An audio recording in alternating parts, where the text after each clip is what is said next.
Good morning, good afternoon, everybody. Thank you for taking time out of your day to join our webinar today. We got a pretty exciting topic for you today. Back in February, we did a Getting Our Hands Dirty Part 1, which was we introduced the world to our Android Corellium Cafe app. And this one is going to be Part 2. We're going to introduce you to the iOS version. And I am joined today by our esteemed Corellium researcher, Smiley, who's actually going to run through doing a pen test on our Corellium Cafe application. Now, just for those of you who are relatively new to this, we did an entire series of webinars back in October, November, December, talking about the different elements of application pen testing. And then we actually brought out and are going to be releasing very soon. They're in beta right now. We're going to be releasing our own Corellium Cafe applications, which are essentially a coffee shop type application that has vulnerabilities intentionally created in it so that you can find them and hunt for them. Some of them are relatively easy and some of them are a little more complex to discover, but it is an interesting tool set to utilize. And we encourage those of you who are doing Corellium trials to use these applications during your trial to see if, how many of the vulnerabilities you guys can actually discover. And then we can make the answer keys available to you at any time as well. So we are working on figuring out how we're going to release these to the general public shortly. Obviously, you're not going to find them on app stores, but we're working on the procedure of how to do that very shortly. So I know there'll probably be plenty of questions asking about when you guys can get your hands on them, but we're working on that right now. So just a little housekeeping before we start today's webinar. All of you are on mute, and there's a good chunk of you guys in here, and people are still coming in, so we keep everybody on mute to keep the interruptions to a minimum. But we really do encourage conversation. So please ask questions using the Q&A tool in the Zoom platform. While I'm speaking, Stephen is available to answer questions, and while he's speaking, I'm going to be available to answer questions. And I will interrupt him from time to time if there's a good question or whatever, and ask him that question. So please do engage with us. Last month's webinar on mobile malware and threat research that I did was really cool. We had a ton of questions coming in, and it was really engaging, and it made the an hour, made the hour a heck of a lot more fun, even for me. So please do that. As you probably heard when I kicked in, before my audio kicked in, the webinar is being recorded, and it will be made available via our website for on-demand view very, very shortly. And again, as usually always, our presentations are some slides as well as live demos. Sometimes the tools that we are using do not allow us to scale the screen properly and things like that, and may be too small to see very clearly. So we will try to talk you through any of those issues that we see. Hopefully we've kind of narrowed those down yet so far, and hopefully we don't have too many of those, but just keep that in mind. You'll always have access to the recording to view it again, zoom in, those kind of things after the session.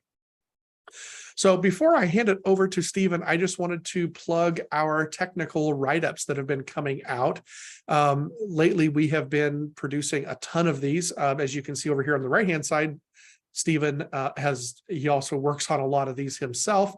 But as you know, for the past couple of months, we have been playing up and touting our contributor program, where we actually pay people to write articles.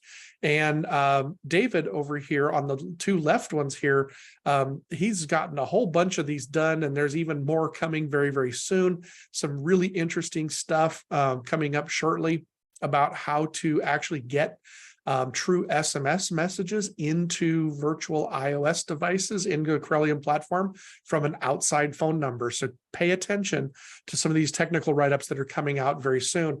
And if you wish to write up any of these like this and be featured on our website, we do pay out. And you can find all that information on our Corellium website on our contributor program. I think it's under the resources, and it's called Write for Us. Check that out. But please do check out these cool technical write-ups that both Stephen and David do pretty much all the time for us. And for those of you just, maybe a little bit newer to the Corellium platform, really the Corellium platform is something that is trying to make mobile security research easier to do and more efficient to do. And the real reason that this is a problem in the market today is because we spend an inordinate amount of time hunting down specific devices that we need to get for pen testing, for mobile threat research, for malware research, or whatever. And we create these libraries of physical devices that take time away from what we're supposed to be doing to obtain them and manage them. And potentially you're meeting shady characters in a Walmart parking lot or something, exchanging their old iPhone for cash. But the real reason we're looking for these older devices is because we need very specific versions of operating systems. And that's usually tied, especially on the iOS side, to getting a version of iOS with a device that you can actually jailbreak. Because we need to get that jailbreak access so that we can access the devices at their root level. So even with app pen testing, we need to be able to see what data is being stored on the device in its storage. We need to be able to see as we run through applications and they store data, we need to be able to gain access to that data at the root level so that we can examine it for vulnerabilities. And that's exactly a lot of what Stephen's going to talk about today. A lot is about accessing the data storage, getting the databases off of the device that we need, getting that access to that device at that jailbroken level. But to do that, it requires a lot of time if you're doing this in the physical world to find those specific devices, to find those specific operating systems. And Corellium essentially makes that problem go away, and we help save that time. That time, is taken up by a lot of, flashing devices, re-jailbreaking, doing those kind of things. Whereas Corellium can provide a jailbroken version of every iOS version that is out there, even the latest and greatest, 16.4, 16.4.1, even the beta 16.5 if you're an on-premises premium customer, as well as Android on, being able to have access to Android devices that are pre-rooted as well. So, and we do that because we are actually a virtualization platform. We're not an emulation. We're not a simulation. We actually run iOS and Android code, native ARM code directly on ARM hardware with our type 1 hypervisor, because we're actually bare metal hypervisor on the ARM hardware, and we can run those operating systems in their natural native environments. Now, we don't rely on public exploits or vulnerabilities in the operating systems to root them or jailbreak them, because we are virtualization. We can control that boot process. So the jailbreaks are perfect. There's nothing for you to have to do, nothing, no multiple keys to hold down, all those kind of things to try to get a jailbreak to work. It works every time. It works perfectly. It's not even something that you have to do. Just when you choose which OS you want on that iOS device, you choose jailbroken or not. And recently we have released the ability for non-rooted Android, just like you have the ability to do non-jailbroken iOS. You can actually now do non-rooted Android if you wish to test on that platform as well. So if you're interested in that, please check us out. All of these things are available to you in the Corellium platform. And so with that, I'm going to go ahead and stop talking and blabbering and turn this over to Stephen, who's going to actually do the more interesting content. Stephen, go ahead and take it away. Thanks, Brian. I'll go ahead and share my screen here for everybody to see, and we'll get started. Okay, so as Brian mentioned, we have the Corellium Cafe application that we developed, which is a fictitious coffee shop that obviously allows people to, fake purchase beverages, and it is vulnerable in a handful of ways. Things like insecure data storage, network communications, security misconfigurations in app development. It has some security controls that can be bypassed potentially, and then some reverse engineering attacks. So there is kind of a lot in here just in relation to, your average pen test, your average mobile assessment. you will find a lot of vulnerabilities that are pretty similar in that nature. I don't know if any of you were here for the Android one we did 2 months ago, but it'll be kind of similar. So we do have some similar vulnerabilities, but there are some differences with iOS, especially when it comes to reverse engineering, free to use, things like that. Even data storage is essentially different. So we'll be looking at those various vulnerabilities from the iOS side today. So first, we'll just kind of start with an app walkthrough, just kind of show you the application, go through, generate some data, and then from there, we'll start working on the vulnerabilities. So I have my Corellium interface here. It's a cloud version right now. I got a device spun up, which is an iPhone 7 Plus running 15.7.1. If you actually look at the apps tab here, I've got the Corellium Cafe application installed, which is right here. So when you launch the application, there's an email and password. We actually don't know that. That is somewhere you would have to find, which we will as we go through today's webinar. So right now you can't actually log in. It's going to tell you that there's incorrect credentials and that the device is jailbroken. There's a couple checks there, so we'll need to bypass that and figure out how to get past each one of those. We do have the home button here, which has a couple options. One is the Corellium blog, which actually just loads to our Corellium blog window within the application as a web view. So potentially some issues there. We have this XSS simulation just to kind of give us that extra step of testing some of the backend functionality of an application, being able to use intercepting proxies, being able to actually manipulate some of those calls. So you can actually click that. It'll actually load a vulnerable site where we can kind of take a look at. So we'll take a look at that after. There was a question as well, Brian. Should we go ahead and answer that? Where can I find the vulnerable app? We haven't decided yet exactly what's going to happen. Brian, you can add to this if you want to. But the end goal is that's something we're working on right now, putting the answer keys together, getting this vulnerable app in the public or at least in trial users. So hopefully soon we'll have an answer. I don't think we have one yet. Do we, Brian? Yeah, again, as I mentioned before, I switched over to Stephen. These apps are in beta right now. They're basically almost finished, and then we are going to figure out where we're going to be placing them.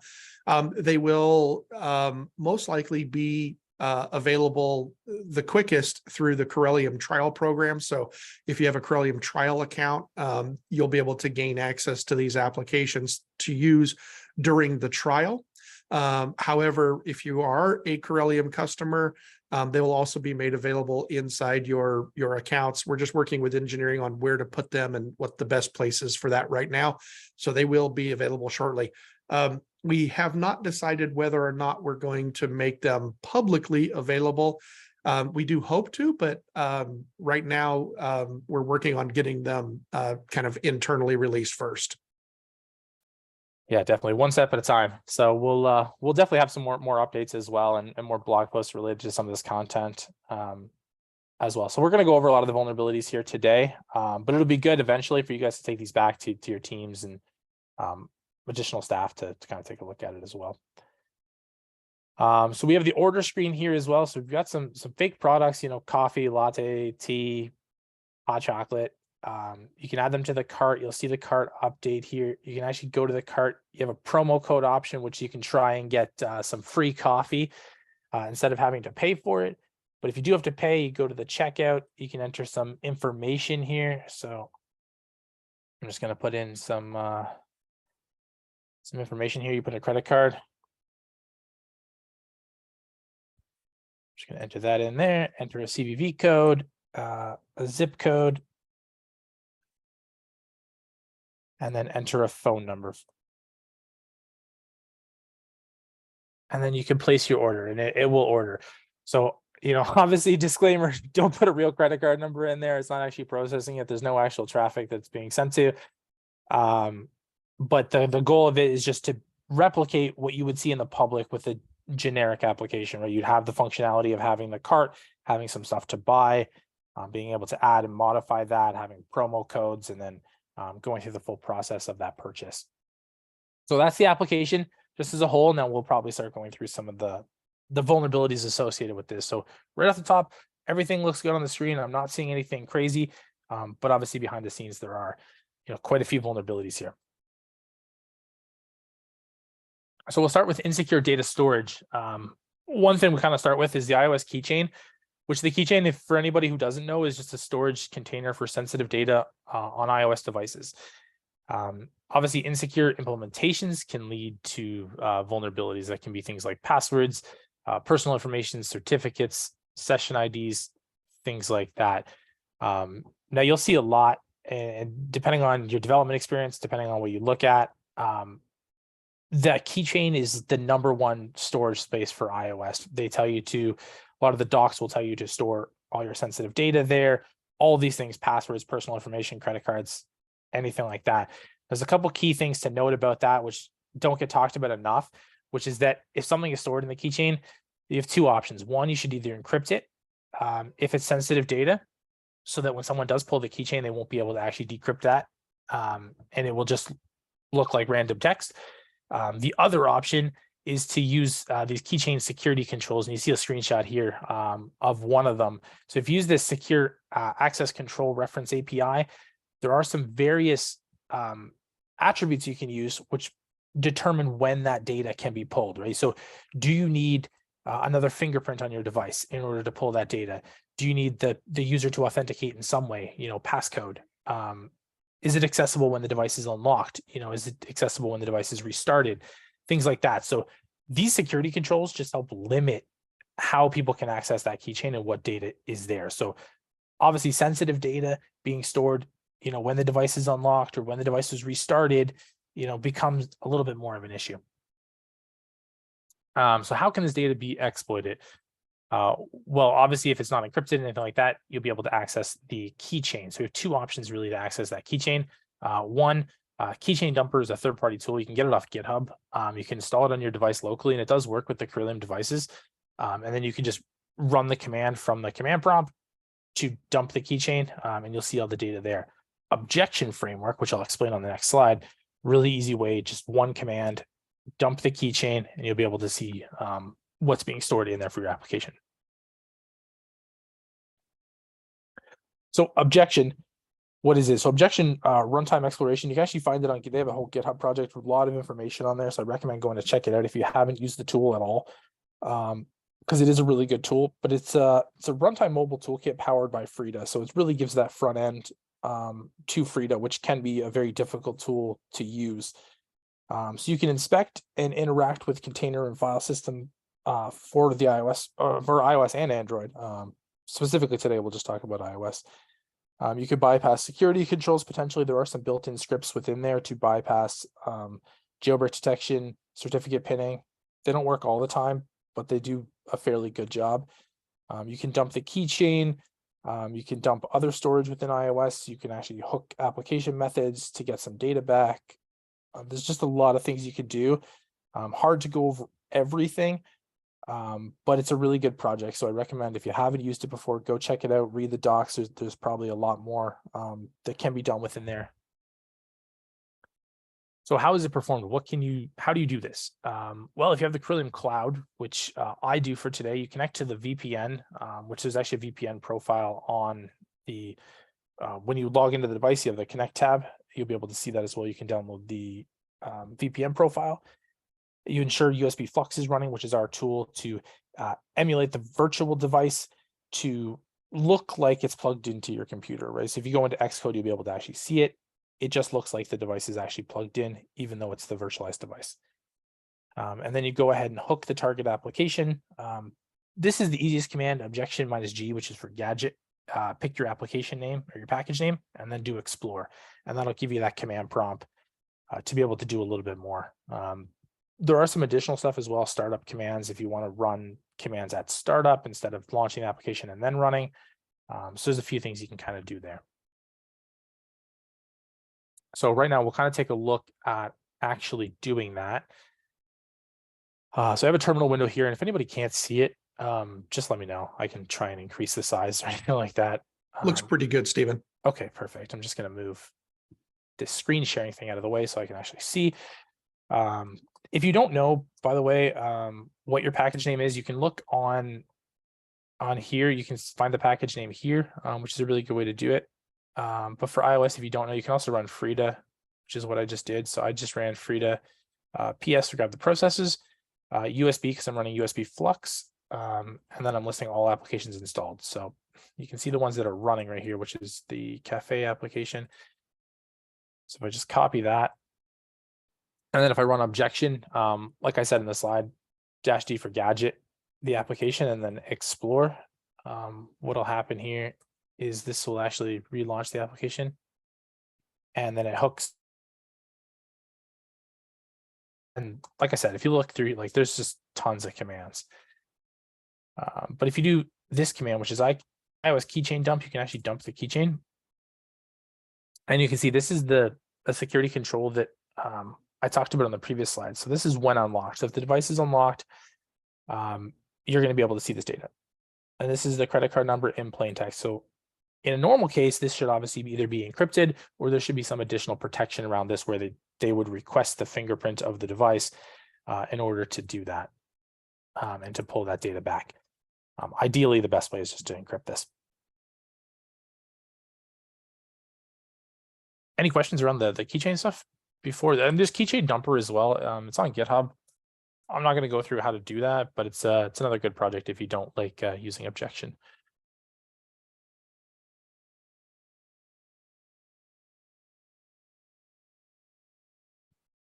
Okay, so continuing on the same theme of the data storage, you have NS user defaults.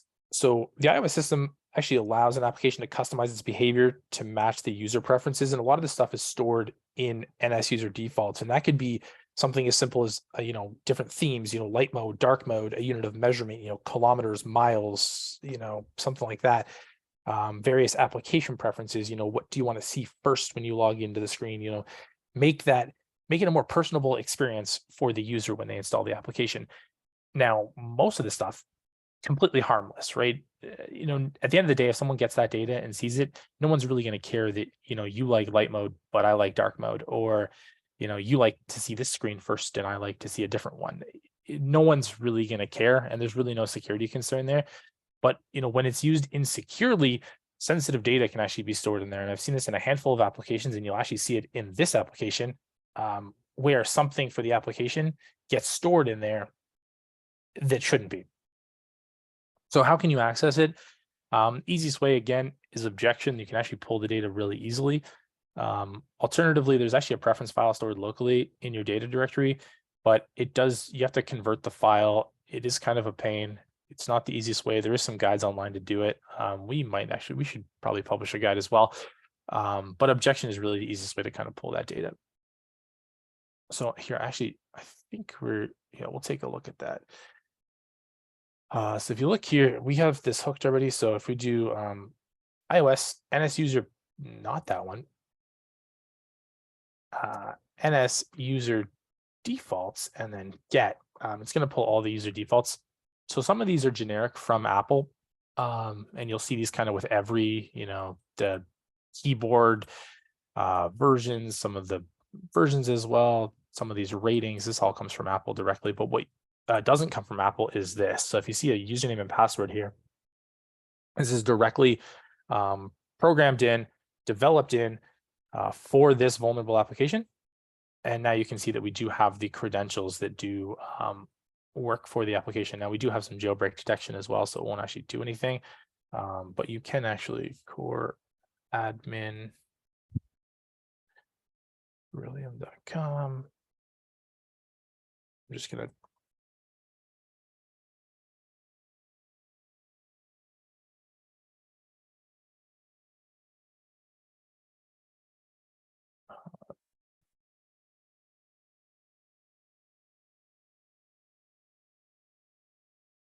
so it'll still show that the device is jailbroken. It does say it's logged in, but it does say the device is jailbroken. So you do need to bypass that as well, which we will kind of talk about later as an option. But that's the easy way to just pull the NS user defaults. So iOS application database is kind of the last component for data storage. Now there's a handful of databases that can be used within an iOS application. They're all stored within the local data directory. They might be slightly different paths in just that final folder, depending on what database they use and how they store it. really only accessible via the application unless it's jailbroken. A jailbroken device is really, really the way to go for this sort of information. You get full access to the data directory. You can pull all the data you need to, not just the databases, but potentially other files that are stored. Obviously we provide, Corellium as a tool provides root file system access to all iOS versions. Brian even touched on it. We have beta versions coming out for on-prem customers. And they come out really quickly. The versions all come out really, a couple days, a week after they get launched. So we have them. Obviously data stored in plain text is vulnerable to anyone with access to your device. And really, how is that performed? Well, we already kind of talked about it, but you just got to identify the path of the data directory for your application, search that local data directory, and then you can find some database content or potentially other content beyond the databases, and then just open those up and review them. Sorry, I meant to switch the slide, not the screen. So the iOS local data directory, if you don't know, if you haven't done a lot of work on iOS, or if you're primarily Android, is var mobile containers data application and then this ID. So how do you get the ID? Well, there's two real ways for Corellium. There might be some other ways as well. These are the main ways that you would use. In the Corellium file tabs, if you actually go over here, you have this last modified. So if you just installed the application, or when you installed the application, you can use that to identify when you see a list of, and we'll get to this in I'll show it in a second when we do the demo. But when you see a list of applications, you can sort it by last modified and know just when the application was installed and have a good idea that that's the one you're looking for.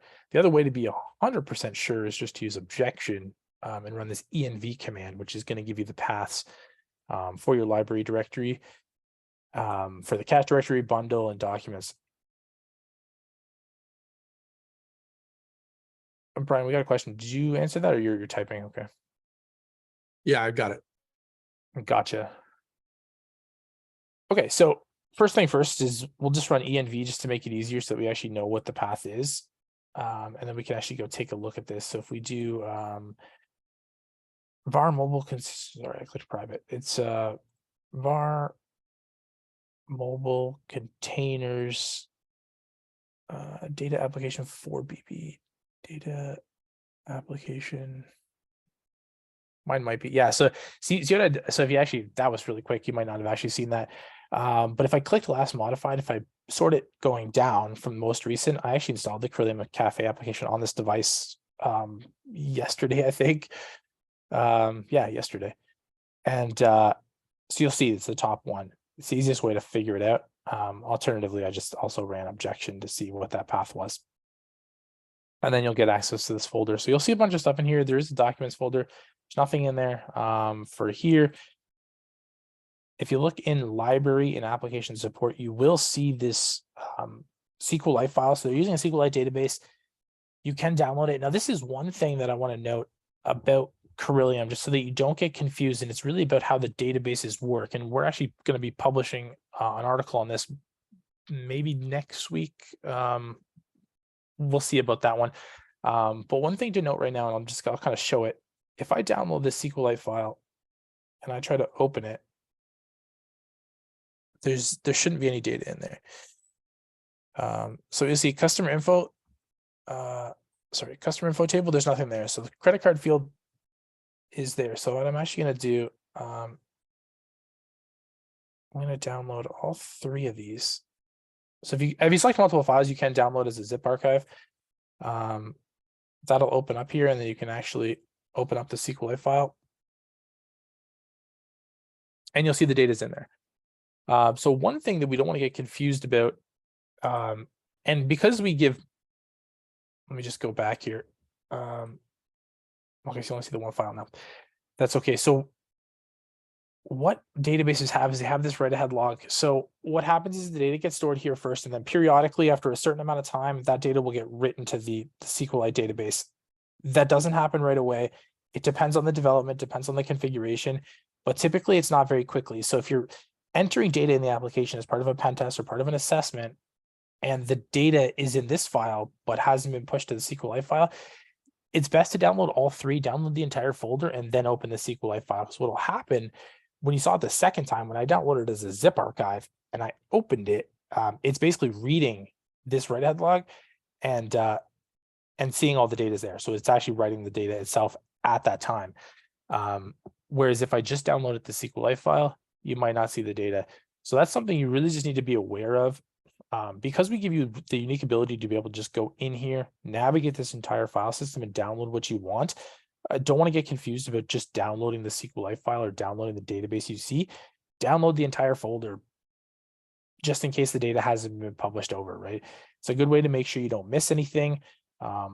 Potentially sensitive data being stored that obviously gets missed. We don't want that to happen. So at the end of the day, that's the best way to do it. If you saw in there, there is a credit card in there as well, so I don't want to get away from that. Plain text credit card in a database. The couple options here, obviously that database either probably needed to be encrypted or that data needed to be stored somewhere else and not in just a database for everyone to access. So a couple different options there. Okay, insecure communication. If you guys have been around for the other webinars, you'll know about the Corellium network monitor. If you've used Corellium a handful, our network monitor allows you to quickly observe network traffic from an application. Regardless of HTTP or HTTPS, you're going to be able to capture all the traffic. We actually bypass most certificate pinning implementations, so you can actually see kind of what's going on, what the app is communicating with, what servers, what endpoints, what requests are being sent. At the end of the day, it's not an intercepting proxy. It's not going to solve all your problems. It's not going to be the end all when you're doing an assessment. You will still need to do some of that additional testing, but it really gives you a good starting point to understand what the application is doing, who it's communicating with, what data is being sent. And then obviously when you're looking for stuff, it's, what's being sent to a third party, anything. Is it only talking to its own servers? What headers are being utilized in the request and response? Are they utilizing the proper headers? Are they missing stuff? They have misconfigurations around those headers. Potential information leak is just the application responding back, more than it needs to, potentially credit cards, account numbers, things like that. All sorts of stuff can be quickly analyzed just from the network monitor alone before you get into, potentially an intercepting proxy. So we could just take a look. If you actually, I can do a start monitoring here. If you actually order something in this application, you will note there is one request that gets sent. And I'm just gonna.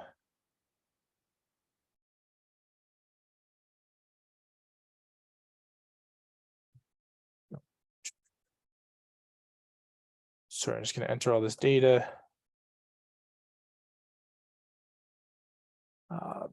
Place order. So you will see here a request does get sent. It's just being sent to our server. So the goal of this was just to show that network monitor can be used. You can see the requests and responses. We're not going to get a response because obviously Corellium.com was not expecting this data, but you will see what kind of data is being sent. And in the case of a response, you will see that as well. So for this, it's kind of going to a third party. Sorry, we had a question too. Yep, I was just gonna mention there's a pretty good question in there if you wanted to take that one, Stephen. All right, so imagine that a credit card number is saved, encrypted in a SQLite database or keychain, as you mentioned. Where should the key be stored securely to decrypt it, client side or server side? I guess it depends on the key. Everyone does it a little bit differently. You can do it client side. The issue with doing it client side is, depending on where you're storing it, eventually someone is going to find it. At the end of the day, those applications are going to be out in the public, especially ones that are in the App Store, ones that are being given to a bunch of people. There's infinite time, right? Anybody who has those applications has them forever, and eventually they could find those keys. So server side is really the best way to do it, but it really depends on the applications. I'm not saying that every application is going to do it server side. Still client side is better and having some sort of encryption than storing in plain text. But server side at the end of the day is the way we want to go.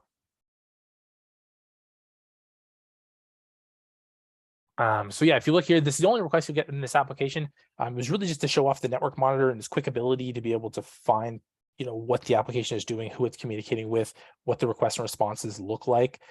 But at the end of the day, it's not an intercepting proxy. So there's more that can be done. and some of that needs to be done through an intercepting proxy. So great, that's a great segue into the next slide, which is about the intercepting proxies itself. Typically, Burp Suite is the go-to. Everybody's a little bit different. Some people might use man-in-the-middle proxy, Charles proxy, something like that. Burp Suite typically tends to be the go-to, but the configuration and setup is the same. It won't be a lot very different depending on the tool you use. Very easily to configure on a Corellium device, Android or iOS. For iOS, you actually don't need to add the certificate. Only for Android you need to, or for non-jailbroken iOS you would need to add it. And then once you configure that, you can get all your traffic from the application into Burp. There's free and paid versions. I'm sure everyone is aware of that. The paid just offers additional scanning, saved projects, a little bit more utilities, things like that. But the free version can, do a substantial amount as well.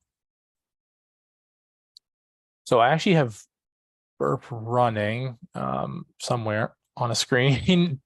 So I have it running here. It's running on my VPN IP that I got from Corellium. So what I'm going to do here is I'm actually going to turn off the network monitor so I don't have to see all that. But if you just go in here and configure your proxy, you can change it to manual. I have the memory of a goldfish, so I can't remember these things, but 10.11.3.2 port 8080. So same configuration you see in Burp. You're going to save that, and then all the traffic should be coming through now. So if you launch this cafe application and go to, let's say, the Corellium blog. Yeah, there you go. It's going to bring all this stuff here. So there's the Corellium site, and there's a bunch of other stuff as well, obviously being loaded, when you go to a major site like that. But what I wanted to kind of show was they have this XSS simulation. You don't actually need to necessarily use Burp for this, but within here they have this text field, and then you could subscribe. So it's like an email list subscription. So you can put test at test.com or something like that. Subscribe to that. Thank you for your subscription. So you'll be able to see that right here. And I've been added to the mailing list. Oh, yay. So part of this, so there's two real vulnerabilities here. One is with the web view. So if you actually look at the blog, you can actually swap out that site for something else. They're not doing any checking. So you can actually take that. So right now we go to the Corellium blog site. So you can actually intercept that and change it to any site you want. If I actually go intercept on, sorry, you're going to see a lot of switching between screens here. So it is going to Corellium.com with the blog. So you can actually change this to something else if you have another site in mind, and try to swap that out. Sorry, there's another question on. Yeah, there's a question continuation on the previous one. Yeah.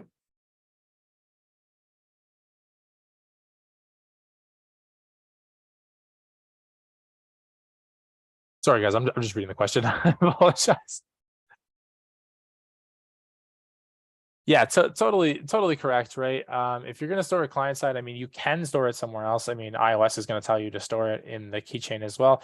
Obviously, if you're using newer encryption methods, it's going to be a little bit more difficult for people to actually still decrypt that. Obviously using, very weak methods that use one key or something like that is obviously going to be an issue. Server side is really just the way to go. Beyond that, yeah, it just really depends on your application and the data you're storing, right? At the end of the day, if you look at like a banking app or something like that, credit cards and personal information, you really need to be using the best security going server side. But if it's something basic like someone's email address you're just trying to protect, at the end of the day, those are really fairly public. So the encryption probably doesn't need to be the same level of, banking information or other people's personal information. Yeah, so you can swap this URL out. There's actually a way to do it with Frida as well, which I'll leave to other people. We don't want to give everything away, and there are some other webinars and stuff we have upcoming that are going to kind of talk about some of that stuff. So we'll leave that. But yeah, for the XSS simulation, you can do this through Burp as well. You can actually enter it in Burp if you want, but if you write, they actually are vulnerable to XSS. If you, let me make sure I type everything right. I can't spell.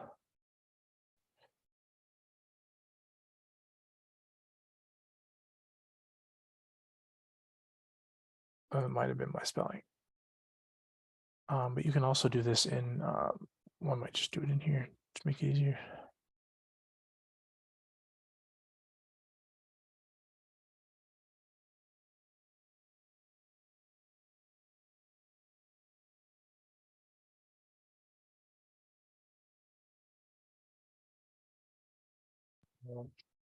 Mm.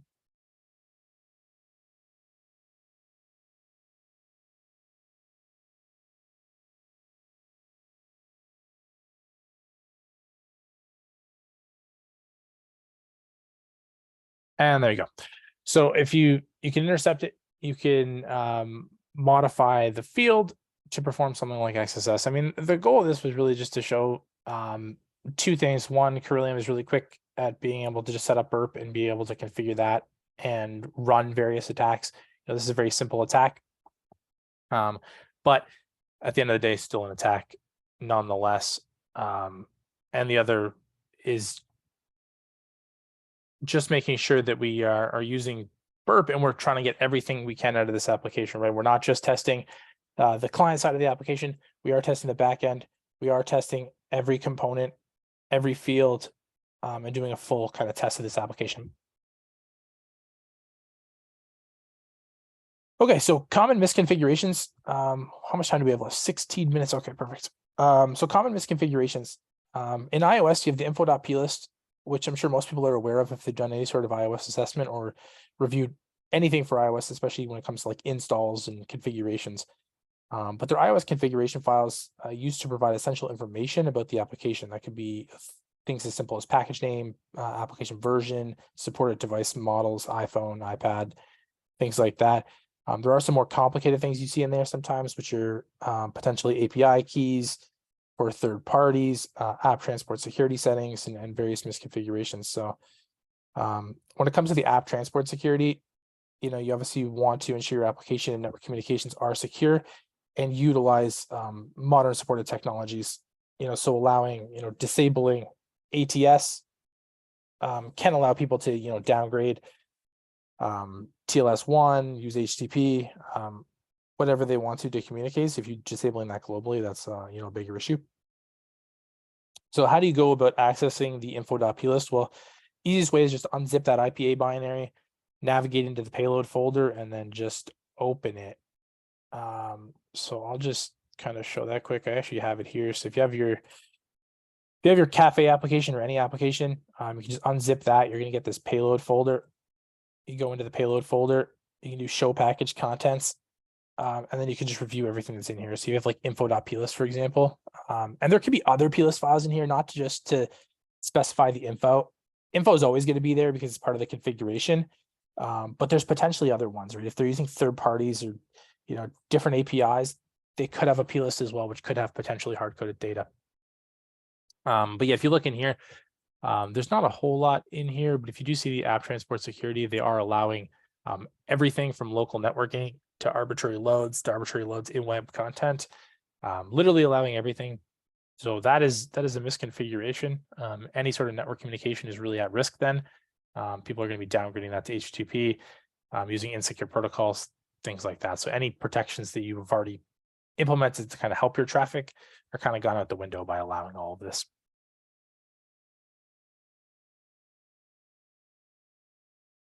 Okay, debugging code, which is probably a bigger issue on Android, is if any of you guys have done Android, ADB logcat is pretty big, and you can find a decent amount of data in there. Sometimes if developers forget to turn it off, or they're logging username, password, count numbers, things like that, that happens quite commonly. In iOS, it really doesn't happen all that often, or at least it's not looked at all that often, but it can be done with Xcode. So because I'm in the cloud product, I have this USB Flux running, which is, like I said, it's just making it seem like my device is actually plugged in, even though it is virtual. So if I launch Xcode, which will take a second because Xcode is not the fastest tool in the world. But once it loads here, if you go to devices and simulators, apparently, there it is. Okay, so that took a second. But you will see the Corellium device here as well. Loaded up. So what I'm gonna do is, so I'm just going to run through. So when you get to when you get to the cart, there is this promo code field that we kind of talked about. So there's basically 3 ways to get this promo code. One being this way, through the debug logs, because it's actually recorded in there. 2, through reverse engineering, depending on whatever tool you want to use, Hopper, Ghidra, Radare, something like that. You can get it through there. It's hard coded. Or 3, you could potentially hook the method and get it through Frida. So I'm going to show 2 today. I'm going to show this one, and we'll just go over quickly the reverse engineering side of things to kind of look at it. But if you open the console here, you can actually start streaming data here for this iPhone. I should actually use, that's fine. So you will see here, everything's going to be coming in. If I try to apply a discount, doesn't matter what I write in here, I can just try to apply discount. And then let me pause this for a second just to see if I can find it in here.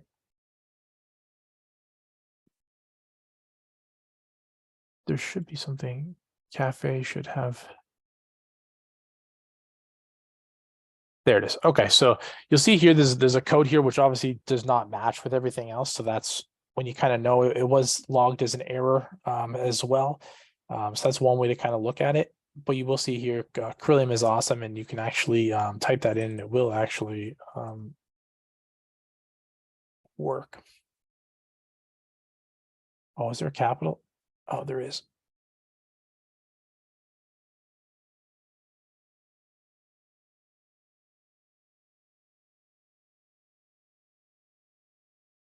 And your total goes to $0. So that's one way to find it, through the debug logs. But obviously, if that gets turned off, or this goes to prod and potentially it's removed, you might not find that easy way to grab it. So you'd have to go with kind of reverse engineering, which we'll take a look at as well.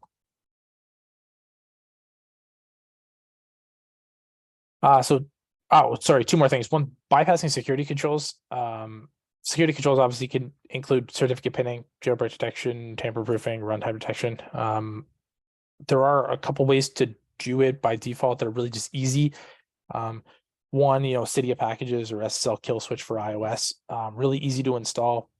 Package that works really well for like certificate pinning. That can all be installed through Cydia through your Corellium device. Frida, it's a little bit more customizable. You can write scripts, you can edit scripts. You do have the full Frida console within Corellium as well, so you can actually run these. And there is the Frida code share, which you can grab scripts from. So I won't actually bypass it because I already showed that it's there.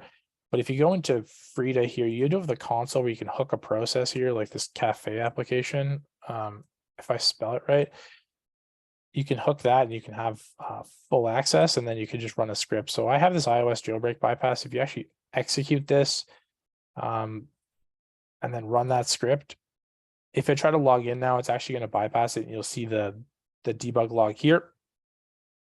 And then you'll be able to log in. There's no difference to the application itself. The login was really just to show that jailbreak detection and things like that were there, and then it was fairly easy to bypass. So I'm not going to go ahead and run that script because I want to be able to show the reverse engineering stuff, which is kind of a prelude to what we have upcoming. So reverse engineering. So for iOS tools, there's a handful. There's no default answer to say this one's the best, because it just depends on the user. Hopper is a good it has a free edition. It's only a short period of time. You have to look at a watermark, but it does work. Ghidra, really good tool that a lot of people have been using lately, was built by the NSA. It's actually freely available. Really good tool for reverse engineering. You can use Radare or Rabin as part of it to search for strings or various values. There's obviously more, IDA Pro and things like that, but they get kind of pricey depending on if you do this, all the time or what you're actually doing. But at the end of the day, iOS reverse engineering can be like quite a bit more difficult than Android. You can search for methods, classes, try to gain more understanding around what the application is doing. Look for So in this case, in this demo, we got a couple minutes, so we're actually going to look for hard-coded values. That's like step one, when it comes to reverse engineering. Is there anything hard-coded? Potentially email addresses, usernames, passwords, API keys, things like that. Like what is actually hard-coded in the application that can be pulled out and give you more value, potentially a vulnerability in itself, and then potentially give you more information for a further attack. What you want to do after that is use what you found to build out. So if you don't have a lot of hard-coded stuff, or you have some, methods you want to look at, you can use that information to build out some Frida scripts and perform some more advanced attacks. So we're going to be doing a webinar. Quote me if I'm wrong, Brian. Android is May and iOS is June, right? Yep, I believe we're doing Android reverse engineering first. Yeah. So Yeah, next month. Yeah, so we have 2 more webinars coming up where we're going to perform a little bit more of advanced attack. We're not just going to look for hard-coded values using reverse engineering. We're actually going to hopefully take some of the information that we've gathered through, in Android, it's going to be like JADX, and then in iOS, we're going to use like Hopper or Ghidra, gather some information about the application, build out a Frida script, and run that. So that's going to be a really cool session as well if you want to do something a little bit more advanced. But for now, we'll just kind of look at the hard-coded values here. So what I'm going to do is I'm going to hop over here. We'll just load Hopper. We can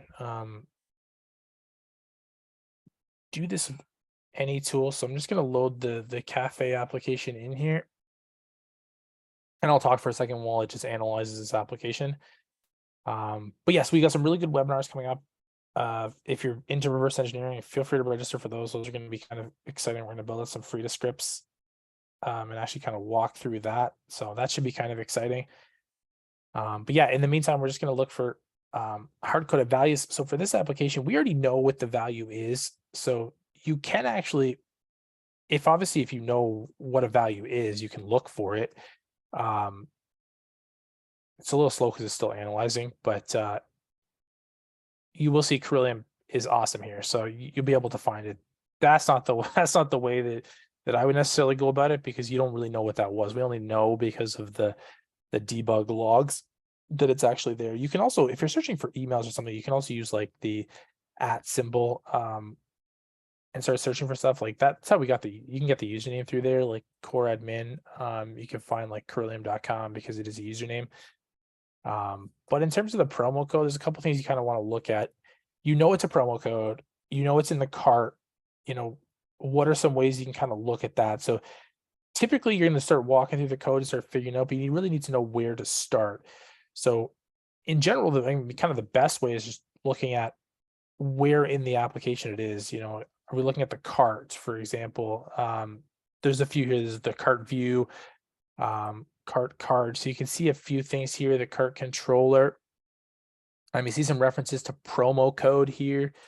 As you scroll through, you can see a handful of information. Now you see this thing called your cart is empty. So you can see this.